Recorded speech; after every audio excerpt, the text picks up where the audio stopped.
Hello everyone, তো তোমাদের আগের ভিডিওতে আমি বলেছিলাম মহাদেবের জন্মদিন উপলক্ষে আজ এত কিছু আয়োজন। তো সারাদিন কিভাবে কাটালাম না কাটালাম সেইগুলোই তোমাদের সাথে শেয়ার করব। তো এদিকে সবাই চান দান করে পুরো রেডি হয়ে গেছে, এদিকে মন্দিরেও বসে গেছে, সবাই পুজো করছিল। আর শানের মা যে ভোগগুলো রান্না করেছিল সেইগুলো মহাদেবকে ওখানে দিয়ে রেখেছিল। আর পুজোতে বসার আগে যে আয়োজনগুলো করা হয়েছিল সেইগুলো আমি ভিডিও ক্লিপ নিতে পারিনি, একদমই আমার খেয়াল ছিল না, ফোনের কথা লাস্টে মনে পড়লো।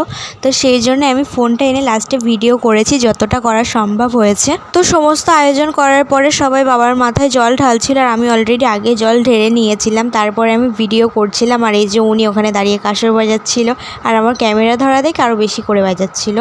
তো যাই হোক, এখানে সবাই এক এক করে ঢালছিল, আর ওরও আগেই ঢালা হয়ে গেছিলো জল। সব শেষে শানের বাবা শিবের মাথায় জল ঢালছিল, আর একটা মালা এনেছিল, সেই মালাটা পরাচ্ছিল, আর এতটা সুন্দর লাগছিল মহাদেবকে লাস্টে দেখতে যে কি বলবো।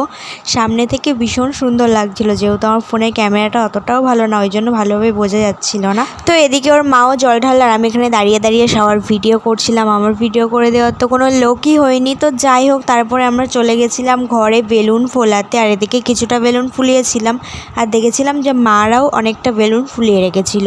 তো তারপরে আমরা চলে গেছিলাম ওপরে, যেহেতু এবার সবাই খাওয়া দাওয়া করবে, অনেকটা বেলা হয়ে গেছিলো। আর যেহেতু নিরামিষ ছিল আজকে, তো এখানে লুচি করেছিল, সুজি করেছিল, পায়েস করেছিল, আর একটা ছোলার ডাল মতো কি একটা করেছিল। তো আমরা খাওয়া দাওয়া করে সোজা চলে গেছিলাম নিচে, আমাদের অনেকটা বেলুন ফোলানো ছিল, আর এই সাইডে না সবাই রান্না করবে বলে এদিকে তরকারি সবজি টবজিগুলো কাটছিল। তো ঘরে চলে গেছিলাম বেলুন ফোলাতে। আর এখনকার মতো ভিডিওটা এই অবধি, আর পরে রাত্রেবেলা কি করলাম সেগুলো আমি পরে ভিডিওতে শেয়ার করবো। তো বাই।